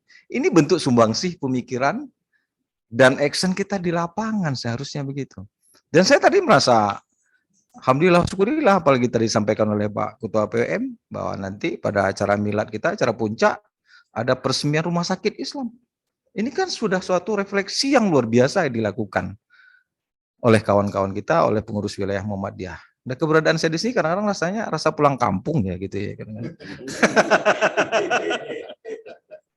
Ya, ini makanya saya katakan, jadi refleksi kita sekarang tinggal bagaimana terus mengisi pembangunan ini sesuai dengan apa dari amal usaha yang sudah dilakukan dari awal tadi. Jadi orang baru bicara tahun 2000, kita jauh sebelum sudah bicara itu. Nah sekarang ayo kita tampakkan dalam wujud nyata. Tentu bagaimana untuk wujud nyata ini, sehingga apa yang disampaikan oleh narasumber terdahulu, tentu memang pembinaan, kaderisasi itu tidak bisa secara instan. Harus terus continuous. Ya. Kita lihat sekarang di Bengkulu, berapa banyak amal usaha kita. Misalnya dari mulai tingkat SD sampai perguruan tinggi. Berapa banyak aset yang kita miliki. Tapi apa yang terjadi? Bisa nggak kita memanfaatkan aset yang sudah disediakan ini secara optimal? Makanya tadi ada lihat dari narasumber dulu, ini belum sampai grassroots. Sebenarnya sudah sampai, tapi pembinaannya yang tidak continuous. Ya, jadi kalau saya lihat kita kan dari awal tadi itu, apalagi nanti Pak Ketua PM, kita mendirikan rumah sakit, SDM-nya sudah harus kita siapkan. Bahwa Muhammadiyah itu mempunyai pemikiran-pemikiran yang modern. Jadi jangan sampai nanti ketika ini jadi, tingkat pemanfaatannya kita kurang. Nah ini yang saya katakan bahwa kita selalu mengikuti sesuai dengan perkembangan situasi dan kondisi perkembangan zaman saat sekarang ini. Nah ini yang betul-betul kita manfaatkan, kita berdayakan, ya kapasitas yang sudah ada, mari kita berdayakan. Kaderisasi itu sangat penting. Kalau enggak kita tinggal, apalagi sekarang semuanya sudah masuk ke era digitalisasi 4.0. Ini kan nanti kalau semua pengelola-pengelola unit usaha yang ada di bawah Muhammadiyah tidak bisa mengaktualisasikan atau menyesuaikan diri dengan kondisi, yaitu tadi. Orang akan melihat kita bahwa kita juga kurang ada kaderisasi, kurang menyentuh kepada grassroots. Padahal sudah ada. Nah makanya ini harus menjadi konsen kita bersama. Walaupun selama ini, saya mohon izin, kadang-kadang saya kan harus berpikirnya harus general, Pak. Samping saya rektor, saya juga ketua asosiasi perguruan tinggi swasta. Jadi tidak bisa mau ke kiri, mau ke kanan, ya kita jalan on the track saja, saya melihatnya kan begitu ya. Jadi ini yang saya bilang, walaupun saya memperhatikan bagaimana perkembangan, kita juga tetap melakukan diskusi-diskusi dengan teman-teman di luar, bagaimana nih perkembangan kita ke depan, bagaimana apa yang harus dilakukan. Nah ini kita lihat, tapi saya tidak bisa, harus infiltrasinya harus terlalu jauh. Karena sudah ada tupoksi masing-masing saya lihat. Nah ini yang perlu ke depan menjadi tugas kita bersama, apa yang disampaikan oleh narasumber terdahulu. Dan kalau soal bicara tadi, kita bicara apa amal usaha kita jauh sebelum dipikirkan oleh dunia dan Indonesia, kita sudah melaksanakan, sudah terpikir. Jadi jangkauan pemikiran itu yang kadang-kadang artinya orang yang jauh dulu, yang pendidikannya mungkin, mohon maaf Pak Ketua PWM ya, mungkin tidak seperti kita ini, tapi pemikirannya sudah melampaui luar biasa lah ya. Apalagi kita satu abad nih, kita ingin merefleksikan jangkauan-jangkauan pemikiran memang untuk mengisi pembangunan itu, yang mengisi dan merawatnya itu yang butuh energi. Kalau untuk meraihnya kita cepat. Tapi ketika kita mengisi dan merawatnya, ini butuh energi yang ekstra.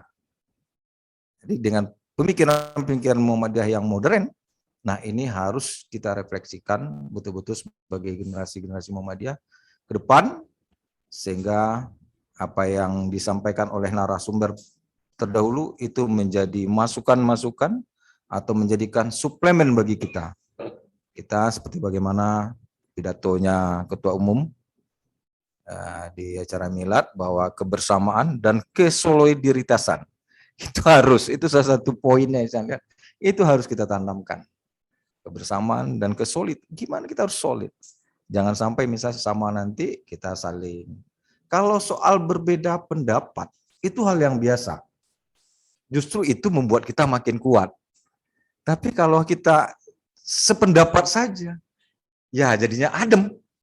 Adem saja, nggak bergerak, monoton. Tapi ada perbedaan. Tapi perbedaan pendapat itu bukan membuat kita makin jauh berbeda, tidak. Nah, sehingga saya mengajak kawan-kawan sekarang jangan kita sering merasa pintar, tapi kita harus bisa pintar merasa. Ini yang penting. Kita harus pintar merasa. Jangan merasa pintar, tapi kita harus pintar merasa. Karena pendahulu kita sudah mengajarkan kita untuk selalu gotong royong dan secara kebersamaan. Apa buktinya dengan adanya majelis-majelis tadi? Itu tentu bentuk kebersamaan di kita. Nah, sehingga pada refleksi 109 Milad Muhammadiyah ini, tentu Muhammadiyah ke depan akan makin maju lagi dan sumbangsih terhadap negara dan khususnya Provinsi Bengkulu tentu akan lebih konkret lagi dan lebih terwujud nyata lagi, apalagi nanti sekali lagi saya ucapkan selamat nih Pak Ketua PWF, mudah-mudahan bisa terwujud kita membangun rumah sakit itu, karena ini satu bentuk amal usaha daripada Muhammadiyah. Saya rasa mungkin itu saja yang bisa saya sampaikan, mungkin nanti kalau ada acara-acara diskusi itu yang kita bisa mendiskusikan. Demikian, bila taufiq hidayah. Assalamualaikum warahmatullahi wabarakatuh. Waalaikumsalam. Makasih Pak Rektor ya Universitas Az-Zairin, Dr. ya Jul Perius, ya MSI. Ini namanya sungguh luar biasa itu. Saya sering manggil Pak Yul aja ini, Pak Yul. Beliau menyoroti beberapa ya perkembangan dinamika yang terjadi di Muhammadiyah. Ya, beliau juga tidak ya tutup mata bahwa Muhammadiyah ada plus dan ada minusnya, ada positif dan ada negatifnya. Tapi menurut beliau positifnya jangan ya sampai kehilangan akal juga, ya artinya berbangga-bangga, dan ya minusnya atau negatifnya juga jangan pasrah dengan keadaan. Yang paling penting menurut beliau adalah Muhammadiyah itu merawat Muhammadiyah itu. Ya, ya yang menurut beliau sekarang ini sudah sangat terlupakan. Ya seperti misalnya tadi disoroti ada beberapa narasumber bahwa pemikiran-pemikiran para tokoh Muhammadiyah, ya para pejuang Muhammadiyah itu belum sampai ke garis surga. Menurut beliau bukan sampai tetapi merawatnya yang belum tidak continue gitu. Ya, barangkali ini catatan kita pimpinan wilayah Muhammadiyah ya para yang selalu berkhidmat di Muhammadiyah menjadi sebuah PR baru bagi kita. Di majelis ini perlu saya sampaikan Pak Prof, ya Pak Dr. Eri dan Pak ini sudah sangat lengkap. Jadi 22 majelis, ya 22 majelis dan lembaga. Nah kalau itu kerjanya optimal dari periode ke periode, saya pikir apa yang disampaikan oleh para narasumber tidak ya terlalu tajam, ya tidak kritiknya tidak tertajam. Tapi inilah Muhammadiyah barangkali sama dengan ya ormas-ormas lain termasuk barangkali ya Nahdlatul Ulama itu. Nah selanjutnya pada para narasumber ada tanya jawab ini ya dari para peserta. Ya kami minta dari peserta ya peserta refleksi 109 Muhammadiyah untuk memberikan masukan tanggapan kepada narasumber kita. Ya silakan dari PDM Kota. Dari Pak Dr. Zulpiardi. Ya, silakan Pak. Langsung saja ya.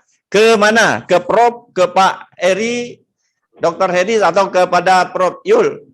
Tiga-tiganya. Kemana?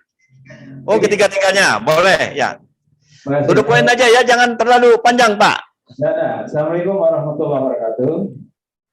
Terima kasih atas refleksinya dari ketiga narasumber. Dapat sekali Pak Prof ini, Pak Eri dan Pak Yuri.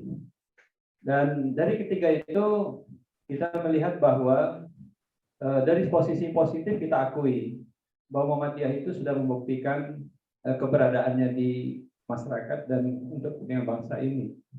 Tapi tadi kita patut berbangga juga beliau dengan rasional menyatakan ada beberapa hal yang perlu kita perhatikan. Nah, menurut saya untuk kita dari Muhammadiyah, kita bersyukur beliau sudah menyampaikan beberapa hal dan beberapa hal beliau itu betul-betul menjadi catatan kita dan ke depan harus menjadi pembahasan untuk kita di dalam menggerakkan Muhammadiyah ini. Contoh yang sangat sederhana, tadi beliau menyampaikan hampir sama bahwa Muhammadiyah itu sudah diakui dalam keberadaannya, tapi belum dinikmati atau dirasakan oleh warganya atau oleh masyarakat secara umum yang katakanlah melihat Muhammadiyah itu seperti apa mestinya.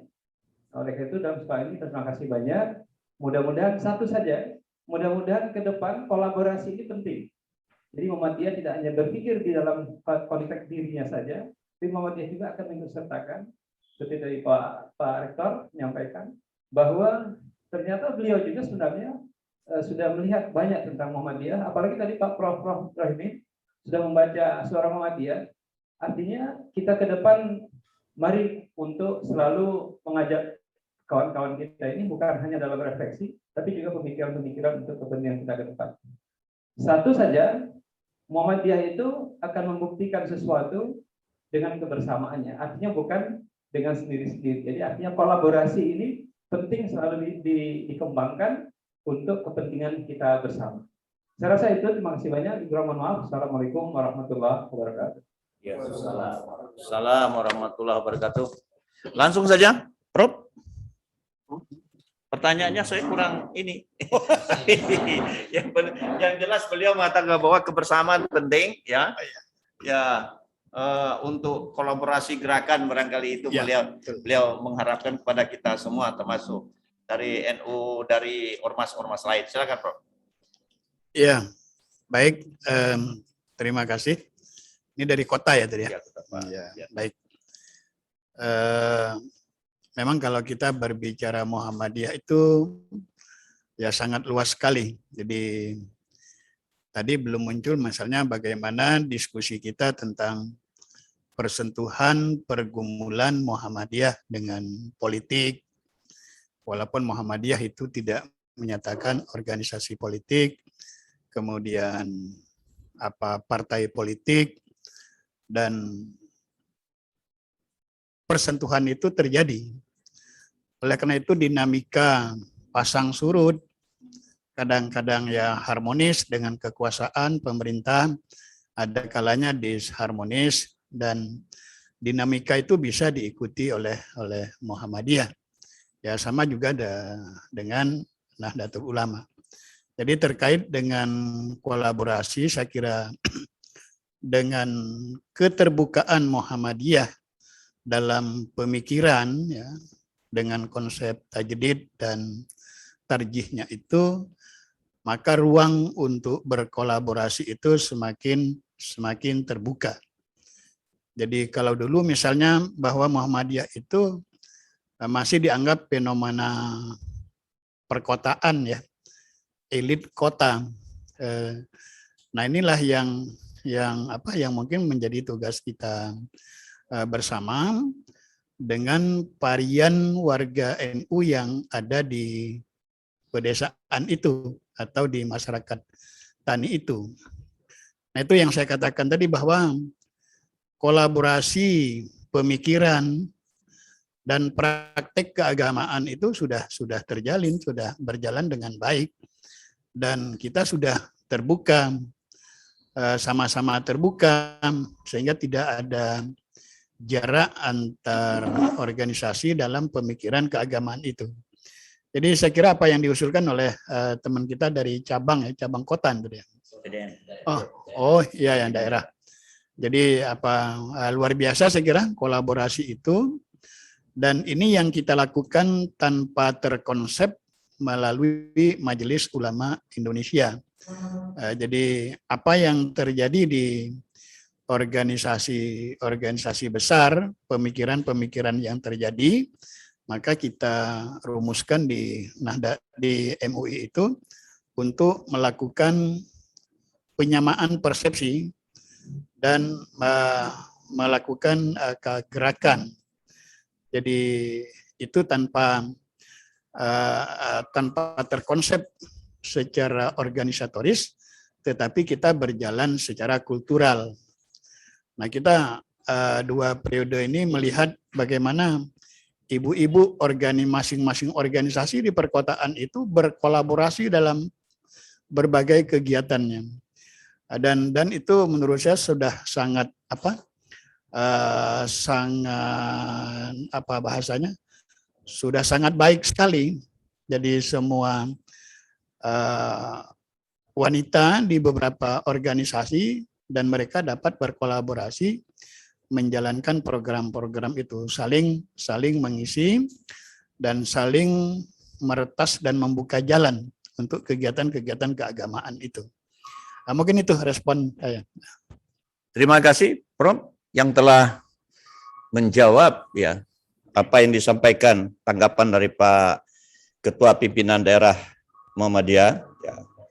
Ya, mengharapkan ada kolaborasi kegiatan, kolaborasi pandangan antara ormas-ormas Islam yang ada di Bengkulu. Ya, menurut Pak Profesor, praktek ya kolaborasi itu sudah dimulai. Ya, bukan sekarang saja, sudah mulai beberapa dekade terakhir, terutama di Bengkulu. Ya, contohnya beliau yang dengan secara ikhlas, ya berlangganan Suara Muhammadiyah memahami betul tentang perkembangan Muhammadiyah. Jangan-jangan beliau ini lebih Muhammadiyah dari Muhammadiyah gitu ya. Iya itu. Kita berharap demikian gitu. Sudah 3 tahun itu. Tapi nomor MBM-nya belum ya? Wih, tergantung. Baik, kita 4 tahun. Iya, ya. Silakan Pak Dr. Haji Heri Nur Ali untuk menanggapi apa yang disampaikan oleh Pak Zupiardi, Ketua PDM. Ya. Ya, singkat dari saya jadi teringat dengan apa yang biasa kita sampaikan. Al-haq bila nizam yaglibuhul batil binizam. Itu. Maka soliditas dalam sistem, dalam organisasi ini memang sangat perlu. Nah, dan sekarang ini luar biasa, Pak. Pemikiran, bukan hanya dari pemikiran yang masuk.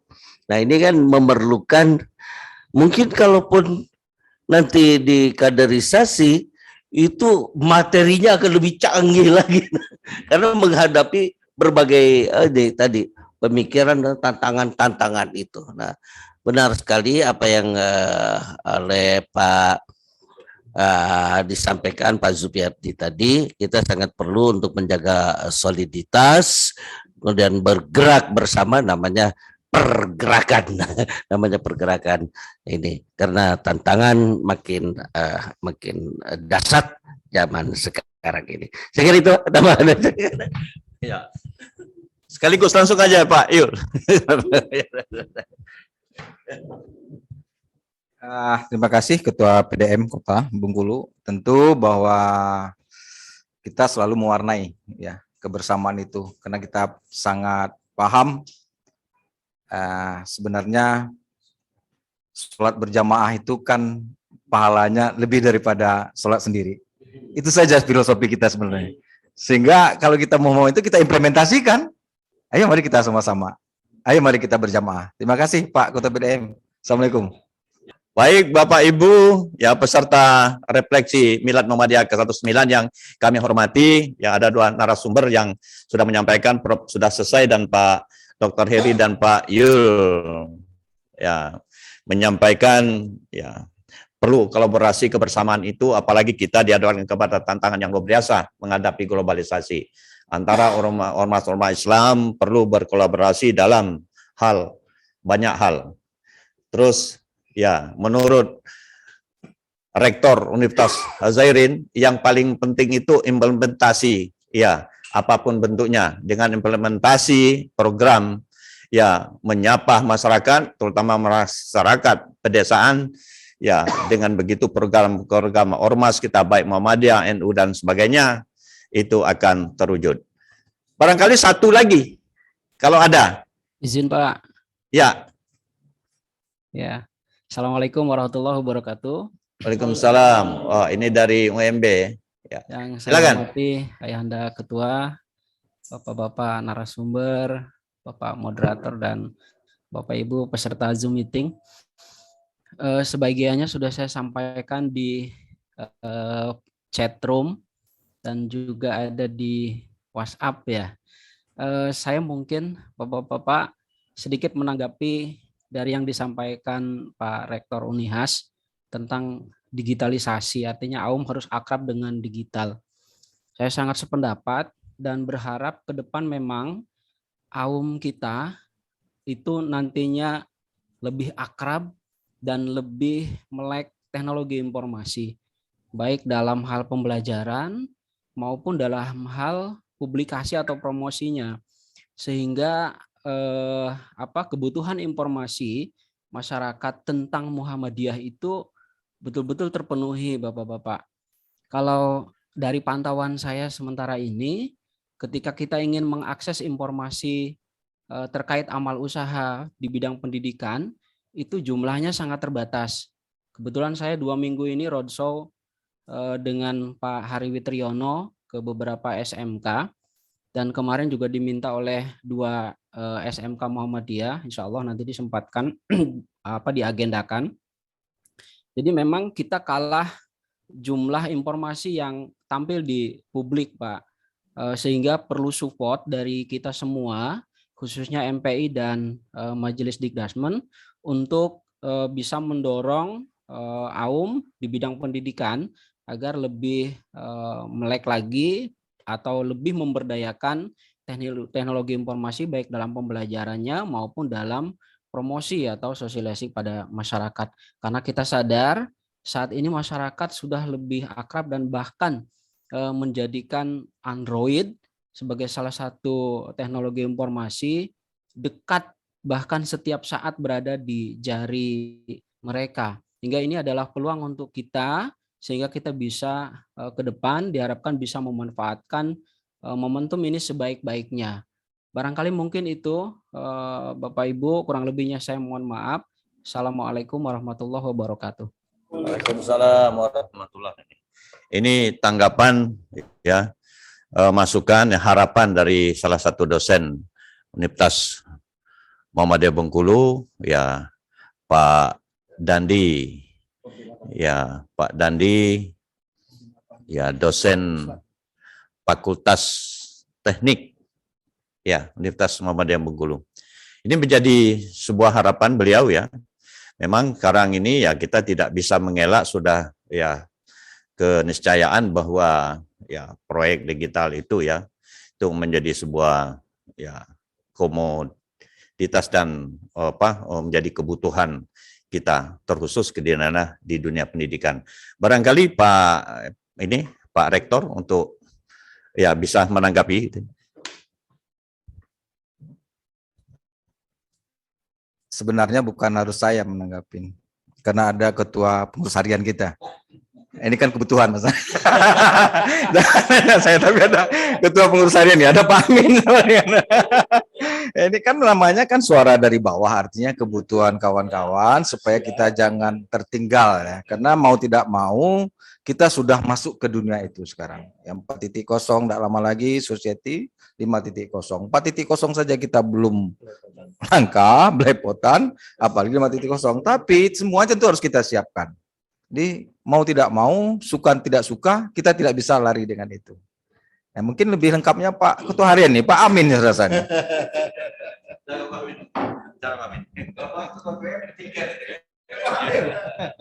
Terima kasih. Assalamualaikum warahmatullahi wabarakatuh. Mas Dendi dan semua pemirsa jamaah Zoomiyah yang dirahmati dan diberkahi Allah.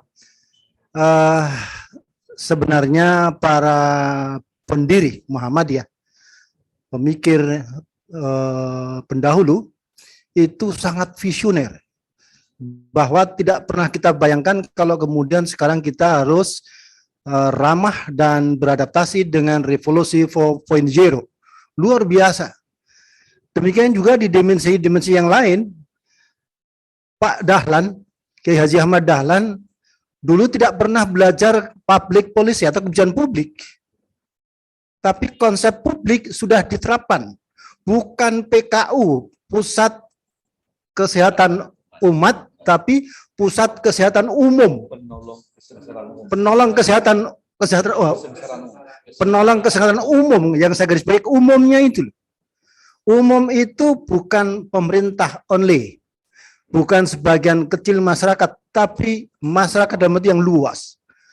Negara dalam arti yang luas, bahwa semua berhak mendapat pelayanan, bukan hanya Muhammadiyah, umat Islam, tapi seluruh bangsa, anak bangsa, siapapun digarap oleh Muhammadiyah, dan kemudian kita sekarang menyaksikan bagaimana kontribusi dan peran Muhammadiyah dalam menangani berbagai tantangan, kesulitan, dan masalah bangsa, termasuk LC ya, saya ini kan LC, lulusan COVID. Masalah COVID ini berapa triliun Muhammadiyah menyumbangkan. Nah, ini artinya apa? Bahwa ini semua harus dijawab. Mas Dandi, terima kasih bahwa dukungan untuk IT, digitalisasi, dan sebagainya tidak bisa ditunggu. Semuanya menurut Pak Rektor Unihas tadi, Mas Peri, itu yang penting buktinya. Yang penting mana buktinya, kendakmu apa, lalu realisasinya mana. Jangan sampai terjebak dengan kabura maktan indallahi ang taqulu ma la taf'alun. Sungguh besar kemarahan Allah, mengapa kamu ngomong tapi tidak kamu lakukan. Assalamualaikum warahmatullahi wabarakatuh. Assalamualaikum warahmatullahi wabarakatuh. Baik, para narasumber yang kami hormati, pimpinan wilayah, ya. Terus para jamaah peserta refleksi Milad Muhammadiyah ke-109 di manapun berada. Jam kita sudah menunjukkan lewat beberapa menit dari waktu asar. Barangkali ada beberapa ya closing statement yang perlu kami sampaikan di akhir, atau Pak Ketua langsung? Ya. Pertama tentu kami menyampaikan terima kasih kepada narasumber ya, Prof. Rohimin, ya, Dr. Heri dan Gus. Ya, saya nanti jangan dikembangkan. Saya yang enak-enak. Iya, Dr. Yul, ya, Rektor Universitas Zahirin, ya, yang kami hormati. Waktu kita sudah menunjukkan ya untuk segera mengakhiri. Namun ya beberapa catatan kecil kami ya dari refleksi yang disampaikan oleh narasumber, terutama tentang ya harapan-harapan beliau supaya Muhammadiyah lebih giat, ya, lebih diterima oleh masyarakat, terutama masyarakat Bengkulu, ya, terutama bisa menyentuh dari masyarakat grassroots. Terus yang paling penting dari semuanya itu adalah gerakan, gerakan Muhammadiyah bisa dirasakan oleh semua masyarakat, baik yang terhadap Muhammadiyah, anggota Muhammadiyah sendiri maupun dari ormas-ormas yang lain. Terima kasih, barangkali ini yang bisa kami sampaikan. Mohon maaf atas segala kekurangan. Mari kita akhiri dengan sama membaca Alhamdulillahirabbil alamin. Mohon maaf, nasrun minallah wa fathun qarib wa basyirin wa mu'minin. Assalamualaikum warahmatullahi wabarakatuh. Waalaikumsalam warahmatullahi wabarakatuh.